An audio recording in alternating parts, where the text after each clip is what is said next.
Hello everyone. We know how hard it can be to keep up with the latest news in Israel, so if you haven't had the time to stay on top of what's what in the Holy Land, have no worries. I'm Aaron Porras, and this is ILTV's Weekly Review. The logistics behind U.S. President Donald Trump's highly anticipated peace plan are finally beginning to be revealed. The first phase apparently will be rolled out during a summit in Bahrain, where the United Arab Emirates and Saudi Arabia will send their own delegations. The Peace to Prosperity Summit, as it's been called, is set for June 25th to the 26th and is intended to discuss strategies and galvanize support for potential economic investments and initiatives, in the hopes that it will bring an end to the Israeli-Palestinian conflict. A United Arab Emirates statement released Tuesday night said it supports all international efforts aimed at supporting economic progress. It said it's also in favor of increasing opportunities in the region and alleviating the suffering of people in the region, particularly our brothers in Palestine. As for Saudi Arabia, its economic minister is also expected to attend the conference. But despite Arab interest, the Palestinians are less than thrilled by the idea. They say they were not consulted about the conference and have no plans to participate. نحن كفلسطينيين لم تجري مشاورتنا بهذا اللقاء ولا التنسيق معنا، ونحن انطلاقا من موقفنا المبدئي بعدم المشاركة أو عدم أن نكون طرفا في المشروع الأمريكي لن نشارك كفلسطينيين بما في ذلك القطاع الخاص. I received this invitation, but I will not go for this conference. Why? Because it's a political conference. It's not a business conference. It's not a private sector. It's not related. They say that it's an economical one and it's going to help the Palestinian economy. But unfortunately, it's not true. It's a pure political conference. It's related to the Palestinian cause, and they're trying to bypass our main issues. They also criticized Bahrain for agreeing to host the conference in the first place, which prompted the kingdom to issue a statement of support backing the Palestinians and reiterating that the conference was solely an economic one. The summit is intended to brainstorm potential economic improvements to Palestinian infrastructure and how to improve the quality of life of its people. The Palestinians are perceiving such initiatives as blackmail and extortion and are only interested in coming to the table if concrete negotiations on matters like borders and the right of return are discussed. Now, the Trump administration is seeing its tactic of using economic incentives to foster peace as a new approach to the conflict. But that's not really the case. In 1994, after the Madrid conference, for example, Bahrain hosted a meeting with a group of environmentalists who discussed how they can collaborate to improve water and ecological issues for the Palestinians. The Clinton administration, too, tried to brainstorm ways to invigorate Palestinian commercial and tourism industries. For now, though, only time will tell if this plan, too, is doomed to fail.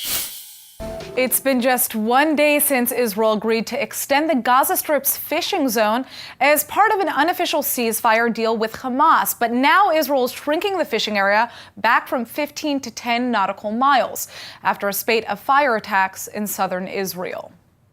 The Israeli military made the announcement on Wednesday night after several fires were sparked in Israeli territory by balloon-borne arson devices that had been launched from the Strip.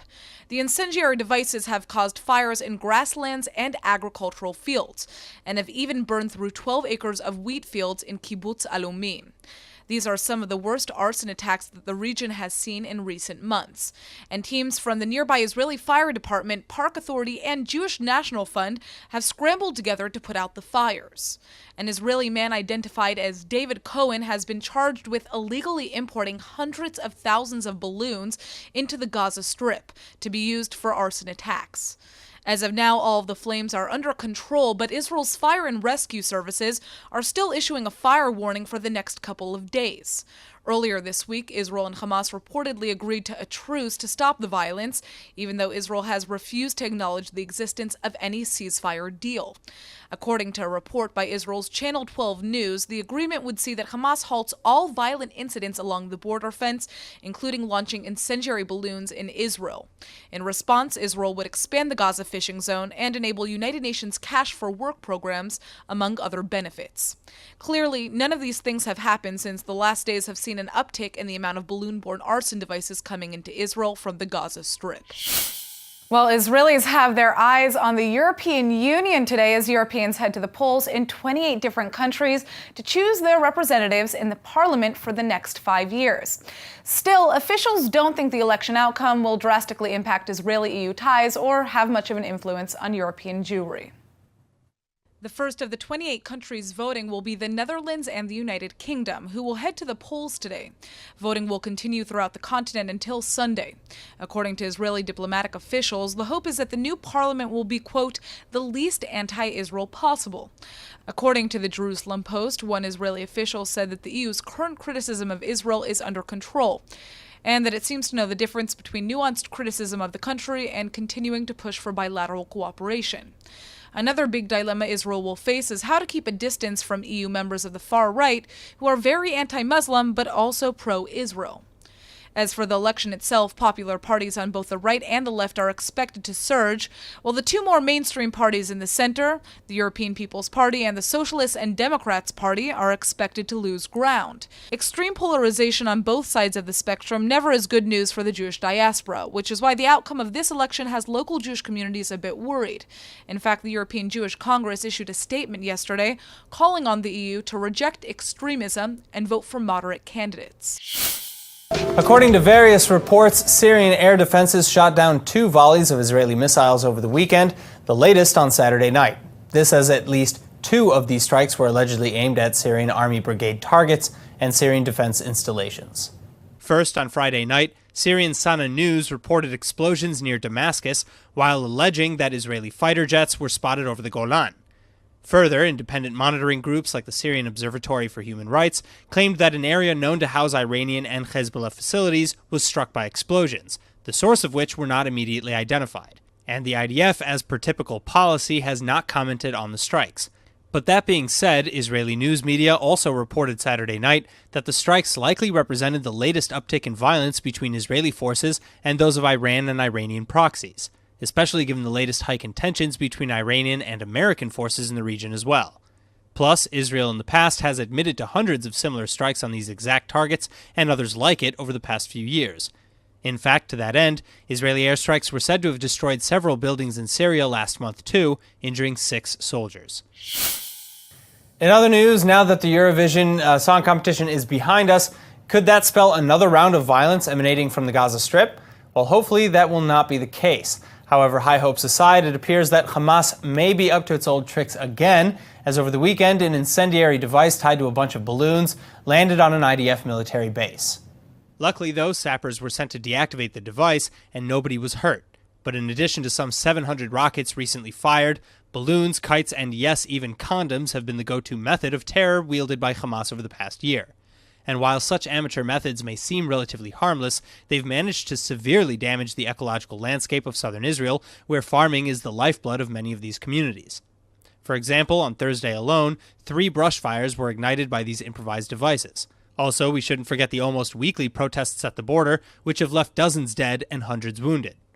One of which was scheduled for just last Friday, but was cancelled due to high temperatures, Ramadan, and wanting to maintain quiet ahead of Eurovision. And although the Israeli government denies Eurovision was a factor in securing a ceasefire with Hamas, an article in Haaretz claims that keeping the peace before the historic singing contest was a top priority. After all, the article noted that money transfers from Qatar took place, fuel was let into the Strip, the fishing zone was enlarged, and border crossings were reopened. This just a few days before rehearsals began in Tel Aviv. But so again, now that the international musical acts are packing up and the spotlight on Tel Aviv is diverted, we will see for exactly how long this quiet will be maintained. Now, Prime Minister Benjamin Netanyahu may secretly wish to pass a bill that would grant him immunity against his looming corruption charges, but quite a few Likud Knesset members are not having it. And Sharon Haskel is now the 3rd member of his party to come out publicly against such legislation, saying she feels uncomfortable with the bill. But that said, she didn't rule out voting for the bill should it reach the Knesset floor. And at any rate, leading the chorus against the bill is Netanyahu's rival Gideon Sa'ar and his former aide, MK Michal Shir. Then former Likud MK Benny Begin also slammed the potential bill, calling it outright corruption. But while all this talk may lead Netanyahu to drop pushing for the law, in truth, there's already plenty of legislation in place that may let him off the hook anyway. For example, there's a clause which stipulates that a Knesset member is eligible for immunity if conviction would cause real damage to the functioning of the Knesset or to the representation of the voter's will. And then there's another clause that provides immunity if the indictment was handed down in bad faith or discrimination. And this is something Netanyahu's legal team may very well argue. Meanwhile, Netanyahu has until the end of the week to disclose his financial holdings, as the Attorney General's office demanded Netanyahu disclose his information since he's requesting wealthy benefactors pay his legal bills.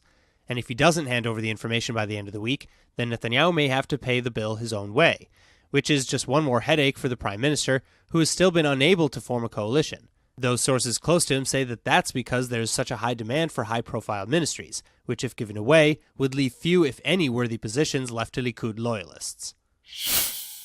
It looks like Israeli prison officials are set to cut amenities being sold to terror convicts. The move is part of an ongoing effort to lower the conditions of prisoners who are serving jail time for their involvement in deadly terror attacks against Israelis. Prison authorities say that around 50% of the items in prison canteens will be cut. The decision comes after the right-wing advocacy group Levi complained to prison services that the amenities available were too lavish. Prisoners can buy products using a 400 shekel monthly allowance that is provided by the Palestinian Authority. Some of the items sold in the prison canteens include brand-name clothing like Timberland, Nike, and New Balance shoes. Kinder Brand chocolates and Estee Lauder skin creams can also be found in prison shops. The Israeli Prison Service claims that the stores are run by subcontractors, and they are often paid from the prisoners' stipends to import requested items. These newest prison restrictions aren't the first in recent months. Not too long ago, the prison services installed cellular jamming devices to prevent prisoners from making calls with smuggled cell phones. Around 300 contraband cell phones had been discovered at the time. In April, dozens of security prisoners from the Hamas terror group carried out a hunger strike, which eventually came to an end when Israeli officials agreed to install public telephones in their prison wards. There's also been several incidents of violence in prisons across the country. Hamas prisoners attacked guards at the Ketziot prison in March and in late February torched 10 cells in the Ramon jail. Officials will have to wait and see how the latest ban on prison amenities will play out. Moving on, Germany has now finally voted to truly stand with Israel. As in a significant move last week, the German government passed a resolution to outlaw the boycott, divestment, and sanctions movement, saying that it is inherently anti-Semitic and reminiscent of Nazi-era initiatives. In fact, the multi-partisan resolution even said that it will no longer allow the support of BDS events and that it wouldn't finance any initiative that calls for the boycott of Israel. Additionally, they said that the BDS movement is reminiscent of the most terrible phase in German history, specifically pointing fingers at attempts to label Israeli goods. Well, naturally, the motion was warmly regarded here in Israel, and Prime Minister Benjamin Netanyahu said that he hoped the resolution was just the beginning of legislation aimed at combating the boycott movement, while Yair Lapid said that the rest of Europe should take note of the new German law.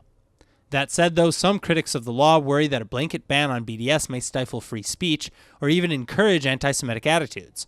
So an online petition signed by Jewish and Israeli academics blasted the motion, saying that it's wrong to conflate BDS with anti-Semitism, adding that it's unacceptable and a threat to Germany's democratic foundation. But still, the law strongly contradicts that statement, and the final draft of the motion that was submitted by Angela Merkel's Social Democratic Party says that the methods used by the BDS movement are unequivocally anti-Semitic, with many German politicians agreeing. Verständnis für die eigene Situation kann ich aber nur erwarten, wenn ich dem anderen das Existenzrecht nicht abspreche. Und genau das ist letztendlich die Zielrichtung der BDS-Bewegung. Und eine solche Haltung einer solchen Bewegung kann von verantwortungsvoll handelnden Politikern des Deutschen Bundestages in keinem Fall gebilligt werden. Eine Art von Gleichsetzung israelischer Politik mit den Verbrechen, die es gegeben hat unter den Nazis an Jüdinnen, Juden, an Roma, an Homosexuelle und viele andere. Eine Art von Gleichsetzung, die nichts mehr zu tun hat mit Kritik an der israelischen Regierung. Das ist schlicht zynisch und menschenverachtend, und das müssen wir zusammen mit allem, was wir haben, zurückweisen. Well, the Israeli genealogy company MyHeritage is known for its groundbreaking DNA tests that have helped reunite families and allows users to trace their ethnic origins far back in time. But now the company is going to use its technology for a totally new purpose: genetic health reports.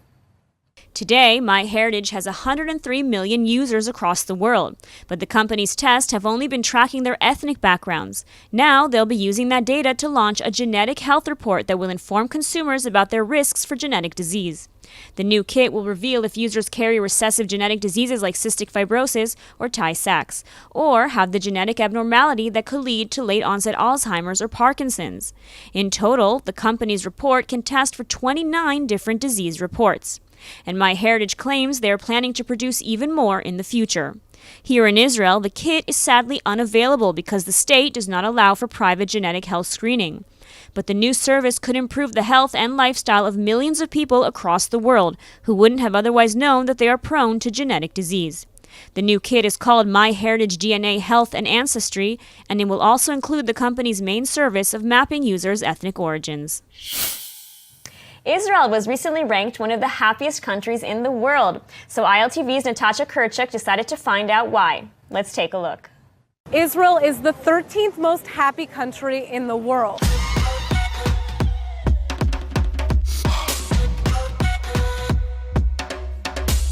Welcome to Tel Aviv. Wait, but aren't we in constant danger? Well, that's the thing. You probably wouldn't expect little old war-torn Israel to make it into the top 15 happy countries. I mean, things don't look so good on the news. But here on the ground, the statistics paint a totally different picture. So what makes us so happy? No, guys, it's not the alcohol. Cheers. According to the United Nations World Happiness Report, there are 6 main factors that make us smile. Healthy life expectancy. Freedom to make life choices. Trust in the government. Generosity. Income. Social support. Wait, why is no food included? Well, actually there is. I'm about to break down why Israelis are apparently so positive about their lives. People over here live for a very long time. Trust me, it's hard to get rid of us. Israelis have the 5th longest life expectancy in the world, with men dropping the ball at 81 and women partying until they're 85. And a lot of it has to do with health. Israel is the 10th most healthy country in the world, and we have the lowest rate of diet-related deaths across the planet. If you were in trouble, do you have relatives or friends that you could count on to help you out? Well, according to the UN Happiness Report, in Israel, the average answer is a big old yes. The Israeli Family Institution remains very resilient, and apparently, there's an overall feeling of solidarity with society in general. Maybe that's why so many people donate to local charities and offer generous help. תגידי, מה, את סתומה? לא, כפרה עלייך, אין לך מוח בכלל, לא חבל על הרחם שלך, תביאי לעזור לך. Plus, national identity is very strong in Israel, which could be attributed to the ongoing Israeli-Palestinian conflict, and the fact that everyone is obligated to go to the army. Also, we have hummus and falafel.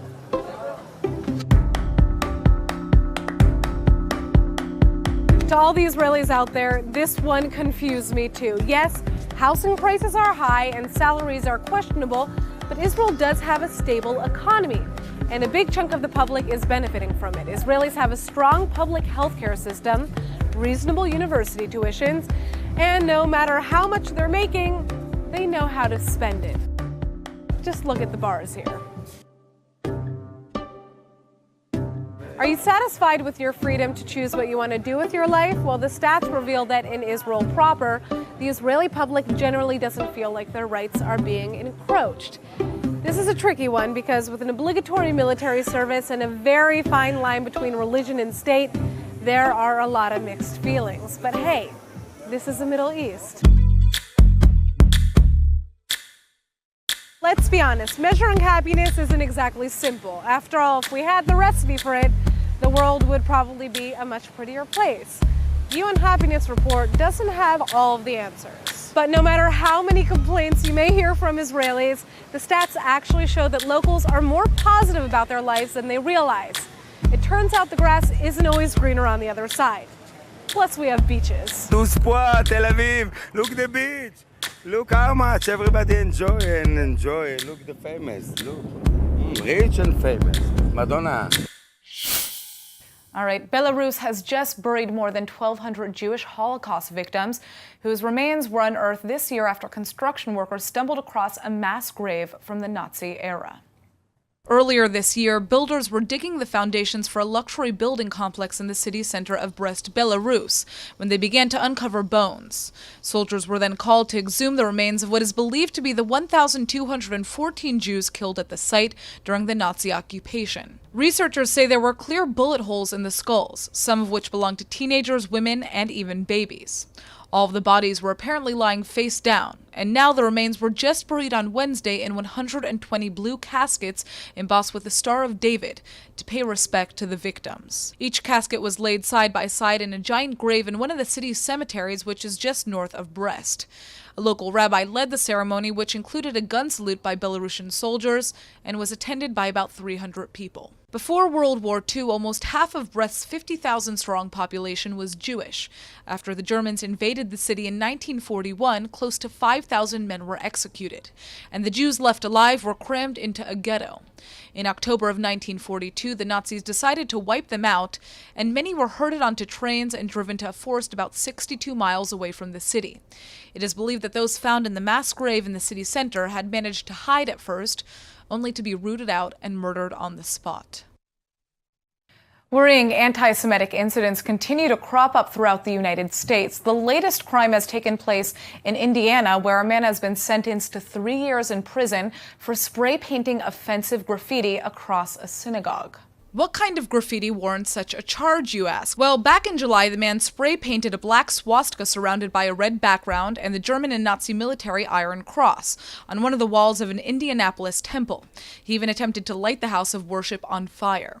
The man and his wife worked together when committing the hateful act and said they did so because the building was full of, quote, ethnic Jews. Vice President Mike Pence, who used to be the governor of Indiana, is condemning the act, saying that these incidents of anti-Semitism must end.